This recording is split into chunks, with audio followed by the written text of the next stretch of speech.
Airglue Media and the Cantina Cast are proud to present Mando Monday.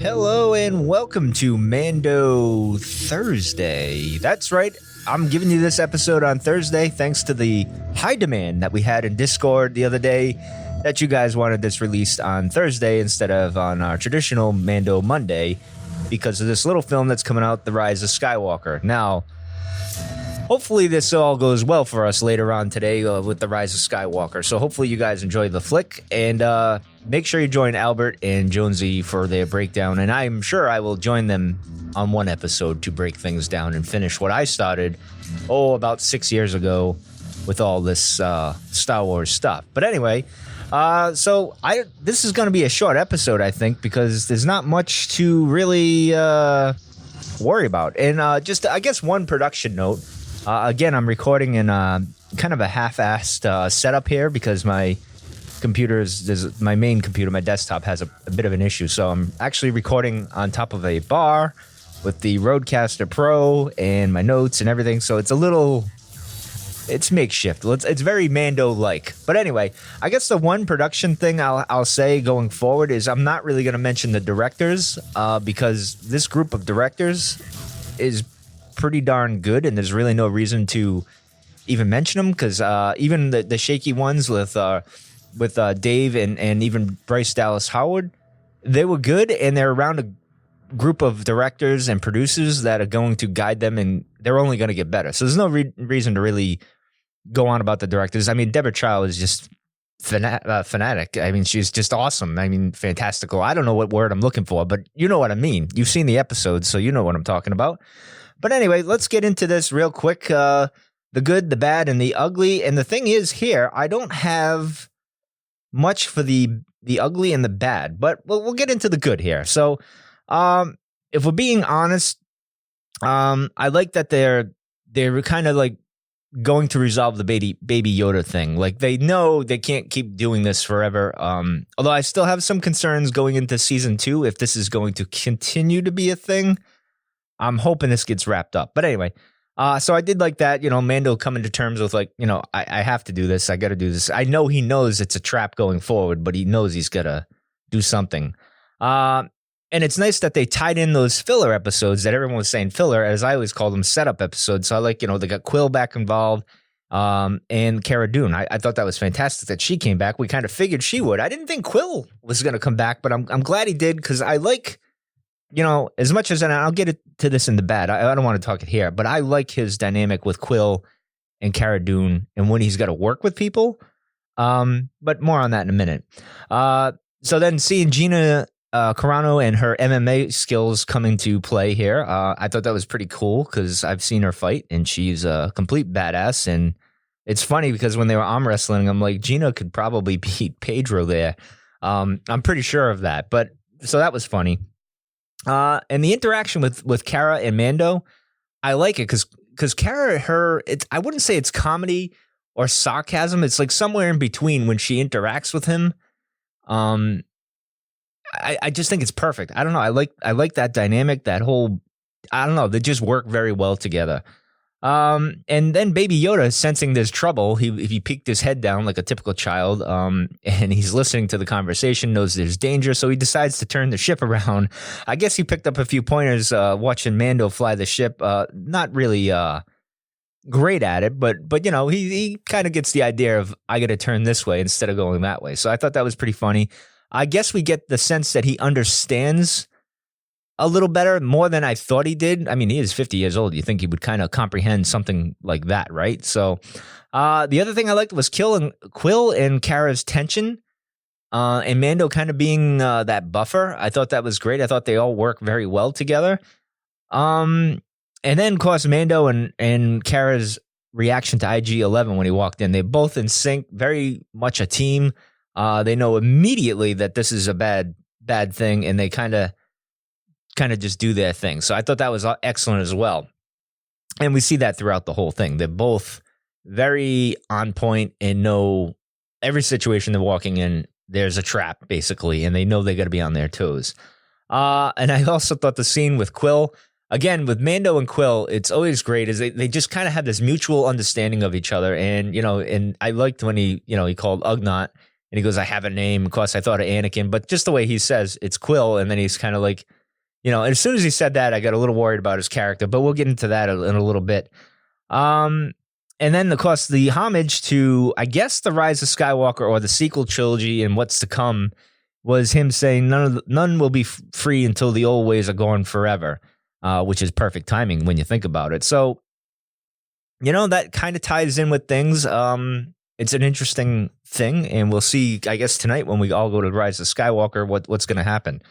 Baby Yoda using the dark side here. So this I thought was an interesting thing because it shows that, yes, while he heals as well, he taps into the dark side here. Like, of course, I don't think he's been guided in the Force, so to speak. It's kind of a raw, natural thing, and he just used it. So is it really a dark side, or because he was using it for defense, right? He was defending the Mandalorian, so knowledge and defense. So technically, it's not a dark side thing, but we associate it with Anakin and the dark side. And I was also surprised after the healing. I didn't see this coming. I mean, I knew it was a trap. The Mando knew it was a trap. I just wasn't expecting Grief to do this. Excuse me. I was about to cough. Taking out the hunters there. I thought that was an interesting move. I didn't expect it to go that way. If he was going to do that, I figured, all right, they'd be maybe in a situation where he kind of sides with the Mandalorian. But I thought it was cool how they did it. It took me by surprise. And then, of course, Quill dying was another surprise. And I said Baby Yoda using the dark side. The flying dragon monsters, whatever they were, coming out of nowhere in the camp, reminded me, and I'm going to date myself here, and Albert will kind of smile and laugh here, is the Beastmaster. It made me feel like Beastmaster when they were walking in the trees and they had these monsters come down and they kind of scoop people up and kind of suck the life out of them. It kind of reminded me of that for some reason. And maybe you thought different, but I know Star Wars Theory had a name for these creatures, what he thought they were. I thought they were terrors or something sores or something. I don't know. They were also, he suggested they were the ones that were in the Clone Wars with the Ahsoka when she was captured as a slave. And I can't remember the slavers at the moment off the top of my head. But I thought it was cool. And then, of course, again, I like the surprises. I like that no one is really safe. Like, there's just, you think what's going to go one way and it just kind of changes and you're like, oh, they went that way. So the comment on your wall comment, I thought that was really good, funny. I don't know why. It just shows there's a bit of a bond. No matter what happened between Grief and Mando, it shows that there is that kind of a hunter's bond, or like, this is just the way, as they say. And again, emphasize Cara having the Mando's back at all times. Like, she's very loyal to the Mandalorian, even though they're friends and they're business associates to a degree. She goes with him. She's very much good friends with him and has his back. I think she's got that, that warrior's mentality with him. Like, he's part of my platoon or part of my tribe or whatever that bond, that brother in arms kind of bond that goes on there. And I think that's what's happening here. And that's why she's kind of attached to him, at least in my perspective. I could be wrong. Let's see. The trooper thing between Cara and Grief was funny. There are more. What can I say? What can I tell you? That's very much what my father would say to me. What can I tell you? There's more. This is just the way it is. What are you going to do now? We're in this situation. Complaining about it isn't going to really do anything. So I thought that was pretty cool. It made me laugh. I like all the dynamics of the group getting together. So that was fun. All right. So let's get into the bad. Someone needs to call the 1980s and have them pick up the montage and put it back in the Rocky films where it belongs, because I don't need that. Although when I was watching it again this morning, I'm like, all right, well, Quill's telling how he reprogrammed them. What else are you going to show there? Just Quill talking? So I guess it makes sense, but I'm kind of over the montage thing, if you ask me. And the other thing, Quill dying, because he was working great with the Mandalorian, and even with Cara, there was that dynamic. I like that whole dynamic that was going on there. But sadly, he's dead, or is he? More on that in a minute. The other thing is people really being clueless about the Jedi. Yet we hear them say, "May the Force be with you" in the Rebellion era and stuff. And I can't see people not hearing of the Jedi. I mean, they heard of the Mandalorians, right? There's got to be, especially the Mandalorians in their lore, right? You would think they would be talking about how they took out the Jedi and all this other stuff back in the day, the Great War with the Jedi. So I don't know. Some of that kind of, I don't know. That just doesn't sit so well with me at the moment. Again, this is all nitpicking. This should be called the nitpicking segment of the show. The other thing is Quill can program IG-11, but can't make the comms a private channel. So I don't know. Is this setting up maybe some flaws in IG-11's programming? I don't know. We'll find out. So that's all I have for the bad. Now, the ugly isn't really ugly. It's just kind of a feeling I've had throughout, and that is the whole, are they teaming up? Now, as much as I love the Mandalorian teaming up with Cara, Quill, and even Grief here, and even others when he was teamed up with the other bounty hunters last week in the Mercenaries, I like that. He does work well with other people, but I don't want him really teaming. I like the whole dropping in and out with teammates kind of thing. I wouldn't mind Cara being with him most of the time because, well, I love Gina so much, and she's awesome, and her character is great. You know, Dave writes and helps create strong female characters. I'll say that. So that's really my ugly, and I don't know where they're going with this just yet. So more on that later. All right, the only thing I have for the Mandalorian and the Easter eggs is really the client mentioning Mandalore resisting the Empire's expansion. We know from the Clone Wars that they were in the early days of, not the Clone Wars, but the early days of the Rebellion era with the Rebels, that Mandalore was under Saxon. He was a governor there. And again, then we had a civil war with Sabine and Wren, House Wren, and all that stuff. So I don't know what happened there. There's an interesting story there somewhere. I hope we get it at some point. And maybe we'll get it in this series at some point. I would think we would, right? Like you would think Sabine Wren would show up, or someone like that, or Bo-Katan or something, to kind of explain all that to us. So we'll find out. The other thing I thought was pretty cool was the homage to, and this is the only Easter egg I'm going to mention. There's a bunch of others, but you can go watch YouTube and find videos on that, was the trooper transport that was in Rebels and is also based off of a Kenner toy. I thought that was pretty cool. It was just interesting to see that on TV because, when you watch Rebels, you're seeing that, you're like, yeah, but how would that work in real life? And then here you are, you see it, and it's interesting. It's pretty cool. So the character intel, I don't have too much on the characters, really. I mean, the highlights are obviously Mando being honorable and his instincts with IG-11. There's something up there. We're going to find out at some point what's going on there. And then the only other thing is Cara with her checkered past. She's not in favor with the New Republic, which she served at. Well, I guess she left when the New Republic kind of took over. But of course, she might have a beef because they demilitarized like 90% of the New Republic. And she probably had a bone to pick with what Mon Mothma's plan there. I think she had a problem with it. So, I think it's interesting that she only did the job because of the imps. And then of course we got Quill, how he won his freedom and he paid off his debt. And he's very proud about that. He's lived 3 human lifetimes as a servant, which was interesting. And I think why the Ugonaut or Quill and the Mandalorian work well together is because they have that honor system. Like there is that honor among them. They have their own honor code, so to speak. So I think it works well for them.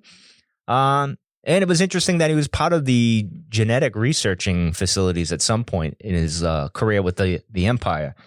Baby Yoda, it turns out he's not a clone. I haven't really talked about Baby Yoda as a character in the character intel, other than he's a child, he's force sensitive, he tapped into the dark side. Well, what we perceive as the dark side, although he was using it for knowledge and defense, more for defense here. So I don't see it as that. He hasn't been trained in that way, and obviously he's evolved. He's pure. He's not like a clone. So that's good. Although that's probably why the cloner wants him, for reasons we don't fully understand yet. Although a lot of people have a lot of speculation. All right, so I don't have much speculation here. The only thing I have is basically, is Quill really dead? Because he looks it. I'll give you that. But that smoke in the background is from a vent from one of the lava tubes or cracks or fissures or whatever. I'm wondering, and this is Lucasfilm's problem here is that they bring back dead characters. So now I'm like, is he really dead? I don't know. I'm going to assume he is dead. I'm going to say that's where they'll go, and which I hope, in a way, yes, I do want that, because I like that no one's really safe on this show, which is what The Walking Dead should have been. So I hope in that aspect he's dead, but also I hope he's not, because I like how he works with the Mandalorian and even with Kara and even Griff. You know, I think that it's an interesting dynamic. I don't know if I want it all the time, but it's an interesting dynamic. So I'm going to say the Blurg was shot and killed, and he fell off, and he got knocked out, and Baby Yoda was taken, and then you're going to see him and IG-11 kind of rescue. That's my speculation, but I know IG-11 is going to be involved based on the trailer when he interacted with Gina's character with Cara Dune there. I'm assuming that he comes in and says, "Where's the Mandalorian?" or something like that, and the Mandalorian's going off after Gideon. The only other thing I would say is that I don't think Gideon was that mysterious figure, because I listened several times and I didn't hear any spurs. And if it was him, I think we would have heard the spurs. Now, granted, the lower half with the cape and the boots and all that sounds familiar, but I don't know. I think they're going to wrap this up pretty quickly in the series finale. I hope not. In the season finale, I think this is going to be done pretty quick. And then the Mandalorian, I think we're going to get like a cliffhanger where he encounters whoever that mysterious figure was, and that'll be that. So in any case, that's all I got for this episode. Hopefully you guys get some thought-provoking stuff out of this episode. It was a fantastic episode, so there really wasn't much for me to say in a bad light or even poke at to kind of say this, that, or the other. It was just a solid episode. This is probably number 3 of my favorite. Like, I think episode... I want to say 6 was probably my favorite, last episode, and then episode 3, and then this one, I think, if I had to rank them so far. So, you know, it just gets a little better and better each time, and sometimes they even nail, you know, when they go big, and it's awesome. So, with that said, I hope you guys all have a fantastic Mando Thursday. Enjoy the Rise of Skywalker, I hope. I hope you guys have fun. I hope you enjoy it. Although if you go online, it seems pretty scary out there right now. But I hope you guys enjoy it. I hope you guys will join Albert and Jonesy Friday. They're going to get together. They're going to record. I'm going to edit it real quick. It won't be fancy.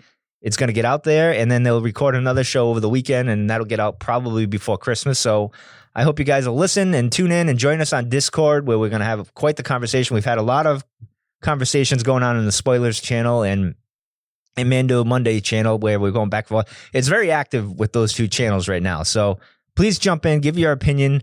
We're very respectful. We keep it very,